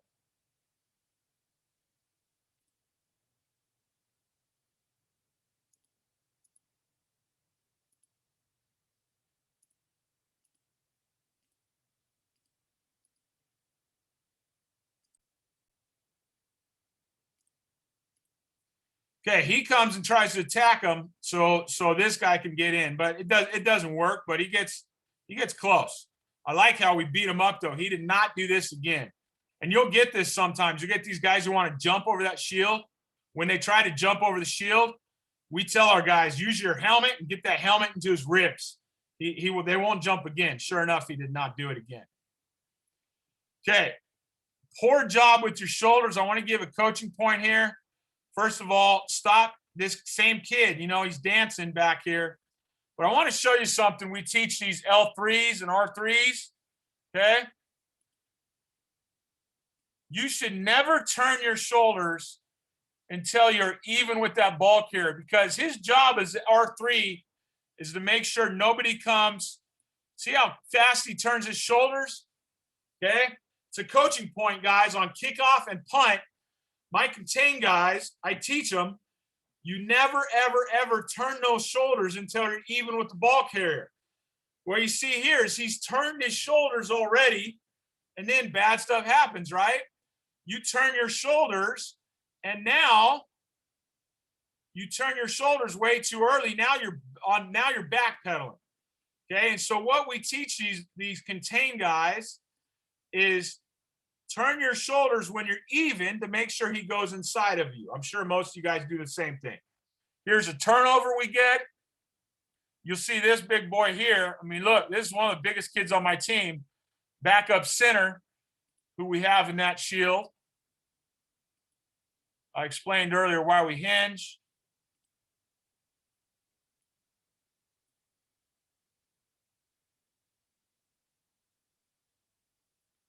Again, what I like here, guys, is these guys, we train their bodies real well on their landmarks. Remember, my landmarks for my L3 is going to be the top of those numbers. He's doing a really good job running there. My L2 landmarks are going to be halfway between the hash and the numbers. He's good on his landmark. And the ball carrier, you know, my punt drifted that way. So my guys are they're in a perfect position. They're in a perfect position to get this football, okay? We love those. Bad job. Let me teach you this, getting to the goal line. When we're inside the 40 like this, we're inside the 40, I teach my threes, my L3 and my R3. Your one job when we're inside the 40, your one job is to get to the goal line and turn around. Sprint to the goal line and turn around to keep that ball from going into the end zone, right? Watch what these knuckleheads do. Their guy fakes them out and does a really good job of faking them out, okay? See him? We don't get to the goal line. We stopped. And then that ball gets goes over the freaking goal line. My job, my R3, my L3 and my R3 get to the sprint to the goal line, turn around inside the 40. Coaching point. Mark, write that down. You have one job if you're inside the 40. Okay, one job. Now, check this out. This is a sophomore, L2. He does not take his step. He should be taking a step. He should be taking a step with this left foot, okay? He should be taking this lateral step. Boom, right? Watch what happens. He's scared. He's a sophomore. You can tell with his head. He's looking there now. He's going, uh-oh, what am I? Uh-oh, that's a big dude there. Watch his left foot. Watch this left foot.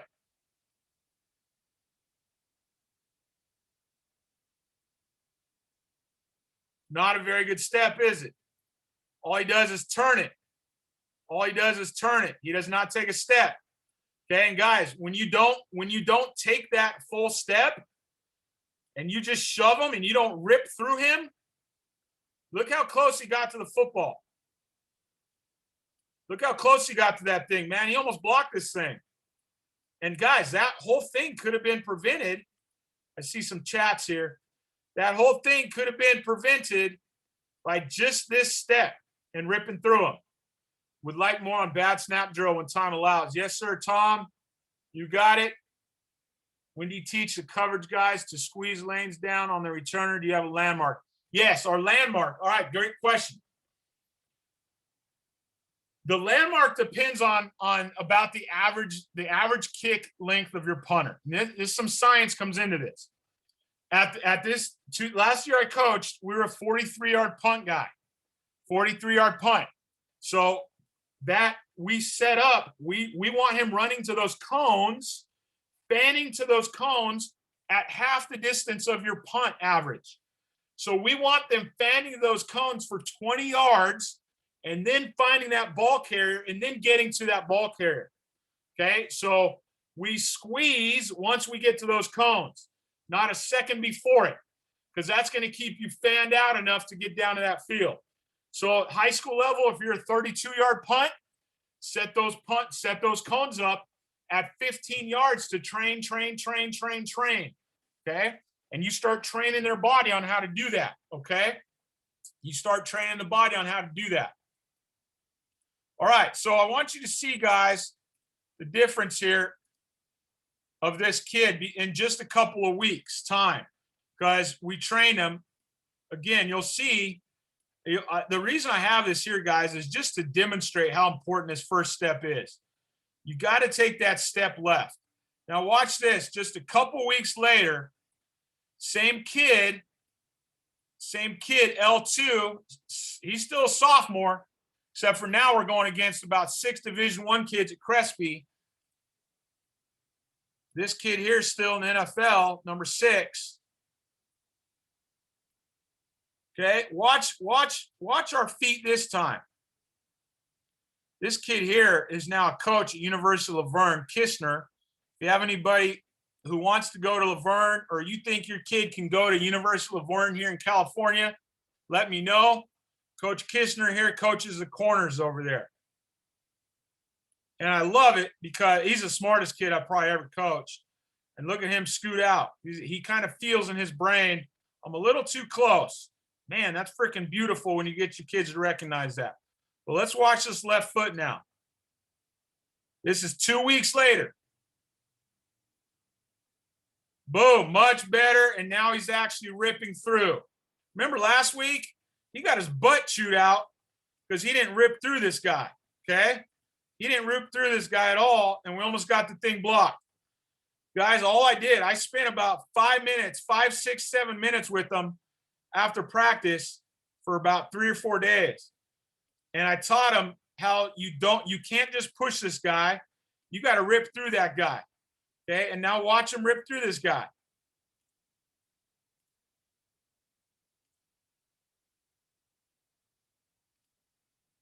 Yes, much better. And you can see, guys, that's all you need to do is rip through them. That's why this system is so good. All you need to do is rip through that guy. We don't even make a lot of collision, but it just sets him off his pace that much, okay? That's what we want to see.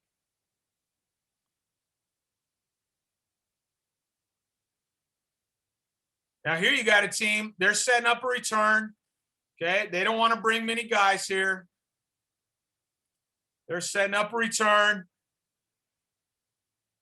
They got a great returner back here who's still in the NFL, Nate Metters. If you know Nate Metters, went and played at UCLA. That's the longest return we gave up this entire year, and watch why it happens. Let's go back and let's look at this kid here, R1 and R2, to see why they give so much room. Okay? Here's my R2. Jogging. And that's what you need to pick up out of this, guys. He's jogging. He is slowing down and jogging, and that gives us just enough time. I remember like yesterday, this was 7 years ago, chewing him out for jogging here. Because if you're going full speed, you're going to probably be here being able to make a tackle, okay?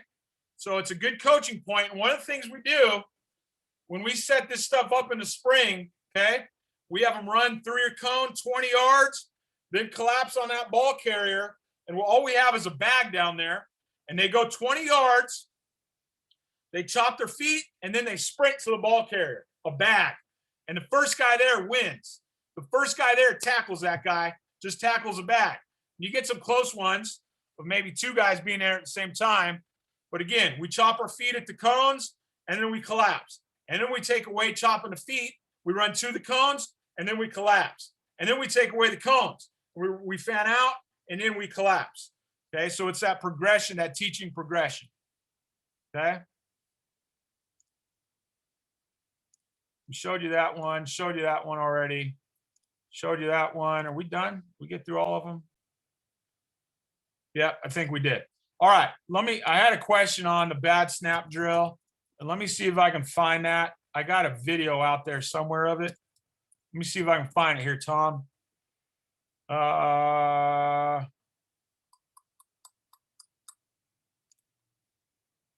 did an article for it. Let me see if I can find it. 1 second. Bad snap drill. Here we go. All right, Tom. Let me see. I can't remember if. Yep, here we go. Perfect. All right. Here's what I do, guys, on this bad snap drill. I'll walk you through it because this has been one of the most valuable things I've ever done for punters. I'm going to get 4 or 5 footballs, okay? I'm going to get on a line. I'm going to get on a sideline or a yard line. I'm going to get on a line. You got to do this drill on a line to teach your punters how to get back on the line if there is a bad snap. Okay, so you got to do it. I'm going to throw this link to this. I'm going to put the link to this right in the chat, okay, for you guys, so you can bookmark it or whatever. Coach, I'll come back to your question here in a second, Coach Boyett. All right, so you got to get them on a line, okay? The coach lines up. You're going to line up 8 or 9 yards away from them, and I'm going to simulate a bad snap by underhand snapping the ball bad to them. I'm going to snap it high. I'm going to snap it low. I'm going to make one bouncer. Sometimes I'll just throw one bouncers. And I'm going to direct the snaps, as you say here. I'm going to direct those all over the place so that that punter never knows where the ball's coming. And here you can see me doing it. Again, I got Miguel down here on the ball, on the line. I've got my old kicker who came back to check out practice. I got him doing it, and I'm watching and just filming it, okay? And so I'm going to get right on that line, and I'm going to just throw that kid bad snaps. And I'm teaching him how to field that snap and then get right back on the line and kick it, okay? And I will do this, guys, from 2012 to my last year of coaching in 17, because now I'm a principal. I'm in administration now. From 12 to 17, I would do this maybe 10 or 12 minutes a week, and I would do it like 2 times a week. At some point during the day with my kickers, as they've done all their workout, they're standing around type of thing, waiting for some team time, I will do this drill with them.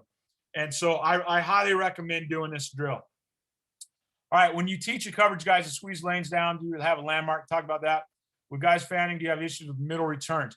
No, I don't have issues with middle returns, guys, because they're not fanning out that wide. Remember, our landmarks, okay, are we over stinking teach the landmarks. We over teach those landmarks in the spring, because you and I both know, guys, they're never going to get that wide in the real game, right? And so I teach them this wide on purpose. In a real game, they're never going to get that wide. So if the ball's in the middle of the field, those are my landmarks, okay? As you can see, those aren't too wide to have something open in the middle of the field. And then remember, we're gonna go about 20 yards to those cones, or at the high school level, 15 yards. We're gonna fan out, and we're gonna find that football and then collapse back down. All right. Thanks. Truly appreciate it. You bet. Guys, I'm just here for any questions we have. I'm gonna stop sharing the screen and just see if there's any questions anybody has, guys. I'm here, so let's have them. I got 15 minutes till my wife wants me out there for dinner. So let's have at it. Any questions you guys have on this shield punt? Coach, thank you for everything. Great talk. On the shield, now you were talking about the hinge. You're not a hinge guy. I don't like that's how it. we're running it here now. Does it matter? The only reason I don't like it, Coach, the reason I don't like the hinge, I don't think it matters. No. To answer your question, Okay. I don't think it matters. I think the only reason I don't like it is I don't like a guy. Well, first, I don't like faking out of the punt. Like if I'm gonna punt the football, I'm basically saying I'm ready to punt and give you the ball. Like I'd rather have my team, my offense out there for a fake, right? My favorite fake, by the way, is just R3. I call it R3, and your tight end runs a 1 yard out past the sticks, and your quarterback hits them. Because a lot of times now, I'll get to your question, but just this is kind of, side. Everyone always asks, what's your favorite fake out of it? L3 just runs like a post and tries to get in front of the returner. R3 takes all his same steps like he always does and runs an out 1 yard past the sticks, okay? Obviously, guys, your L2, L1, R1, R2, those guys cannot run downfield now, right? You got illegal man downfield. Those guys are all, I teach them to all take your steps, like make it look like you're going, and then pass block. Shield, pass block. They take their steps and pass block. The punter's going to get the ball, take his first step like he's punting, and then throw it to R3. And what you see a lot of times is these guys now, they're kind of turning and running, and they're not really playing defense. So you'll know when you watch, when you're scouting, you'll know how they're playing your guys. But that's my favorite. It's low risk. That's pass-wise. That's my favorite. A lot of people ask, what's your favorite run out of it? Guys, you can't answer that. That's an immature question because you got to see what kind of defense is coming. A lot of times now, what I saw my last bunch of years of running this thing, people knew they weren't going to block it. So they were just setting up returns and they were turning and running really fast.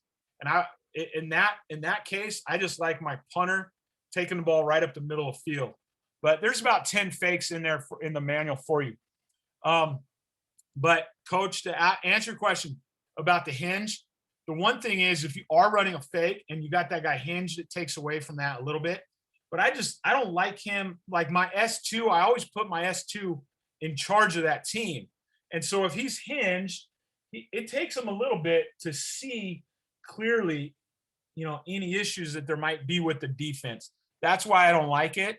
But we did it, for half a year when my coach told me to, my boss told me to, and we didn't, there weren't any issues on it.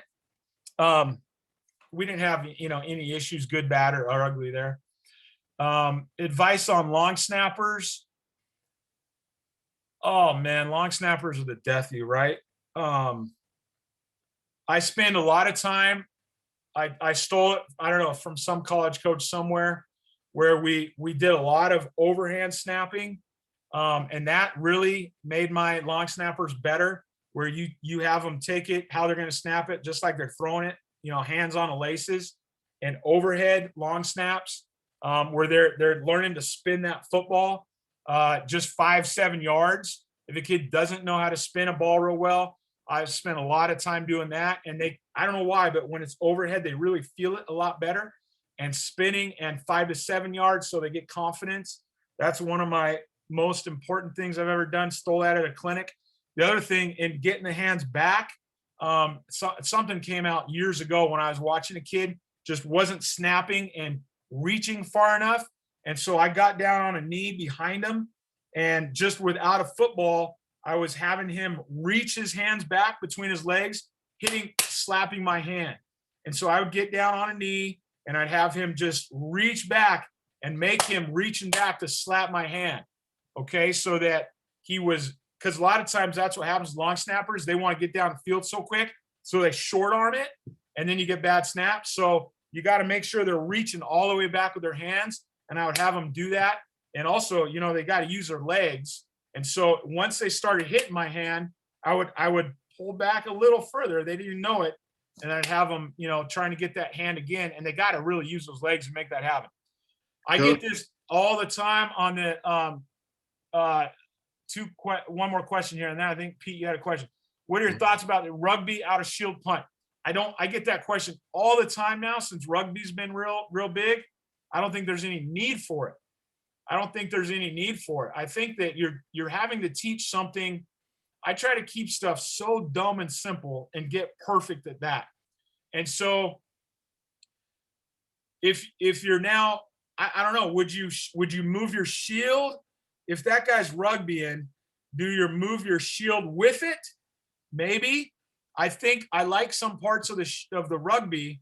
Anytime I see the rugby, I come after it with like 3 guys right off the edge. So I will bring a ton of pressure at them and just kind of call their bluff. Usually I'll have 2 guys out there, like on the corner, I'll put 2 guys on the corner, like they're, locking them down. And then I'll bring both those guys right at that rugby guy. Cause especially high school level, nobody ever does that. I just think outside the box. And then I'll bring a third, like an outside linebacker, right off the edge. And then those 2 guys who were set up there, like, oh, we're blocking the gunner, I'll bring both of them too. And that's been pretty effective. I don't see any reason. Look, the purpose of the shield is to get the guys down there fast. The purpose of rugby is to hold on to it to get the guys down there fast. So I think you either do one or the other. I've never seen a rugby shield punt that I really liked, that I thought gave more benefits than just running your shield punt. I think it's something you have to practice. And I don't see the benefit of it. Pete, you had a question? Yeah, I was just going to add on to what you said about the snapper drills. Yeah. We would start out with our long snappers kind of snapping in air and butt scooting back about 10 yards. So it'd be about nice. 4 or 5 reps for about 10 yards. And they would really, use thrust those their legs hips back, and they would just kind of scoot themselves back. Yeah. And then we did the same thing with the slapping hands, where we'd hold the shield behind them, like a hand shield. Yeah. And the same thing, they would slap the shield really hard. And same thing, we put it back a little bit further and a little bit further, so they would incorporate both the legs and the hands. I love it. Yeah, great idea. I really love what you just said, boy. My long snappers better be glad I'm not coaching right now. So that's a good drill, having them move those 10 yards. I mean, that's really going to work there. That's going to really encourage them. Hey, get to 10 yards. The more you use your legs right now, the less you're going to have to do, right? Yeah. I love that idea, Coach. Yeah. We're seeing a lot of double teams on our coverage guys. How do you teach coverage guys to defeat the double team? Great question. Yeah, that happens. Coach, are they double teaming well, here's one question. Are they double teaming the threes, the tight ends, or are they double teaming all of them? Coach, we've seen both. They've doubled the threes, and we're really seeing them double team our long snapper a lot now. Okay. When they double team your threes, are they doing that? Like, so here's what I saw at JC level when they would double team our threes. They would line up one like head up, because they knew how we took our steps. So they line up one head up, and then they line up one on his outside, right? Yep. All right. Here's what I taught. it goes against everything I teach, goes against taking that step. But what I knew was if they're double teaming them like that, okay, then I know I don't have to block him. I'm not having to rip through him. So I would teach my guy the first time you see that, okay, they got you beat. I would just teach them to, I mean, if you're getting double teamed at the line of scrimmage with that guy, coach, there's not much you can teach outside of this, I believe. I said the first time you see it, okay, the next time you go out there, release inside, get off the ball inside, and then get back to your landmark. And that became our go-to on that. That was a beautiful way to do it because they were not expecting that release at all. Does that make sense? Yes, it does. Yep. Thank you. Yeah, that became, and then what I saw, we only saw this, I think, in 2 games, coach. The very next time out, they didn't do that. They didn't even line up the same way to double team him. They just they called that off because he beat it. Now they wasted 2 guys. So that's my comeback to that. And I saw that at the high school level a little bit at the end of my time with the high school kids. So some good coaches did that, and it's a good tactic. It's a good tactic. That does give me a little bit of fits, but that's just what I tell my guys. Inside release and then get back wide. I wish I knew exactly where I could find that on film to show you too. Right. That's kind of how we handled it this year. Yeah. Kind of the same thing. We just had to make sure they got back out to their coverage lane. Yep. One other question. Your front line guys, do you guys identify who you're blocking? Do you guys communicate to one another? I've got 34. I've got 32. Just a little bit, coach. If there's ever an issue, we do. But I mean, it's just so. Yes, if there's an issue, like if there's somebody where like, is this guy head up or is he inside? You know, they will. I do teach them to point, but usually, I mean, they're so locked in with who is in their blocking zone that they don't have to communicate too much. But if they, if it's close, I definitely tell them. I just tell them to point. I just tell them to point at him. Hey, he's mine. He's yours. And usually I'll tell them if it's a guy, who is like head up, but he, sometimes we started seeing guys stem a little bit. So is that guy head up or is he outside? I would tell the guy next to me, hey, he's head up. He's yours. You. That type of thing. That's how we'll communicate that. Or if, this guy's a little more outside shade of me than he is head up, then, hey, mine. This is me. That's all we teach him to do there.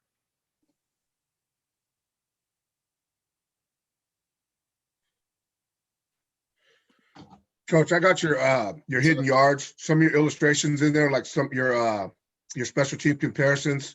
What are you building that out, or can you share that?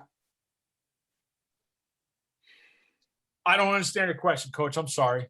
What your special teams comparisons that you use week to week? Yes. How are you building that illustration? How are you building that out with what is it Excel? Yeah. Yep. Excel. Yep. So what I do, Coach, is I chart like crazy. Now I'm very lucky, man. From 2012, 13, 14, 15, 16, 17, all those last years before I went into administration full time, I only was a special teams coordinator. So, Coach, I charted every single kick, every single yard. I spent a lot of time on that stuff because, you get to a point where that comes pretty quick. But, yeah, some of those documents you see in there, it was every punt, okay? We're on the 30. We kicked to the, we had a 40-yard punt. So that went 30 to the other 30, right? I think, 30 to 30, okay? And I just charted that out. Actually, I would chart though 30 to 60 because when I chart special teams, I chart it on the 100-yard field. Otherwise, it gets too confusing. So we were 30. Actually, it'd be to 40-yard punt, whatever. I messed it up. I chart on the 100-yard field so that if you're kicking from the 32, our 32, and we're kicking it to the opponent's 20, that really now says 80. Now I just go 80 minus 32, if that makes sense. Yeah, no, I understand what you're saying there. Because otherwise, I'm too dumb in math to figure out all that other stuff. I tried that for a year, and I spent so much time I'm like, dang, I should just do this on a 100-yard field. But yeah, all those comparisons are from, I put it all into Excel. And it's real important what I do. Let me see if I can pull it up real quick here. Pull up my email. What I do every time I go into my my special teams meeting on Mondays, I show them all of our stats because I'm a real big believer that you gotta use a lot of tricks to make these kids believe in your believe in what you're doing, and that special teams is important and all this sort of thing. And so we would go in every Monday, showing them our stats. And let me see if I can pull up. Yeah, I'll pull this up real quick here and show you something.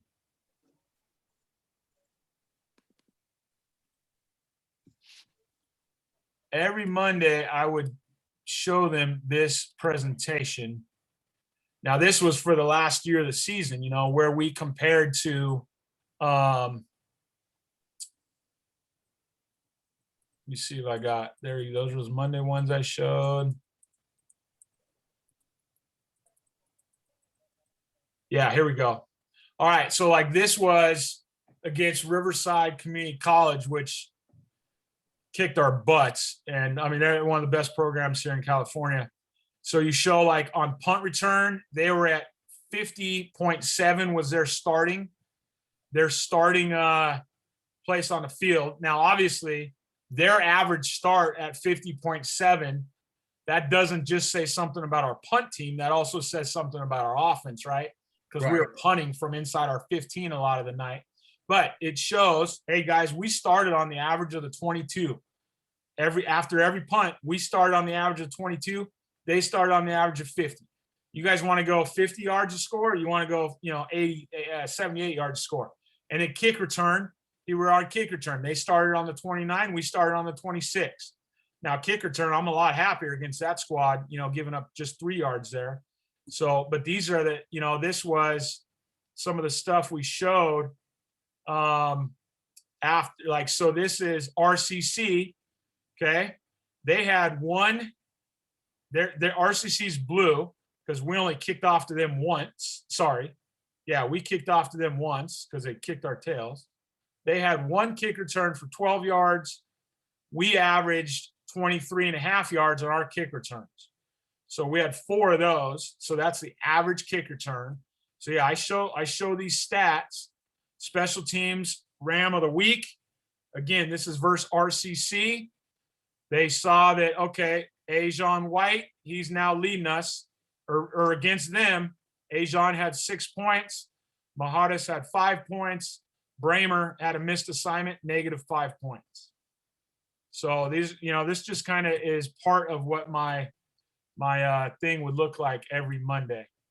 That wasn't a great example because that's like the end of the year, not a good one. But yeah, that's kind of what it would look like, Coach, in my presentation.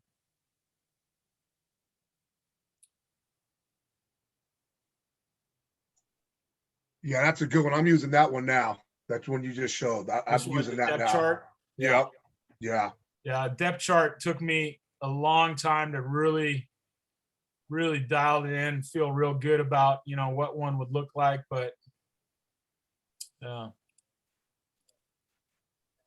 And then, yeah, so here's another one. Here's my charts where it's real easy just to, depending on how well Excel or not, it's real easy, or my Google Sheets. It's real easy just to change this, put this in every week, and you can change them right on the fly. And then you just cut and paste this right into your presentation. So kick return yards, punt return. And this is what I would use, Coach, every time. Yeah. And that's how that's like your special teams comparison, the one that's got the black with the helmet up in the corner. Yep, that's it. Yep, that's it. So that was a real easy way to do things. Yeah, that hidden yards was a good. That was a good. I would tell everybody on here it's worth the money. I mean, it's a steal. Yeah, that's 14 years in the making of all kinds of documents right there. Well, that's good, man. Appreciate it. I want to say, Chris Thompson down here in San Diego says hi to you too. Oh yeah, man, this is one of my favorite men alive right there. Yeah, I'm with him. We're together. I met you one time, but he wanted me to say hi to you. Thanks, Coach, for everything. Yeah, absolutely. No, you reach out to me anytime, man.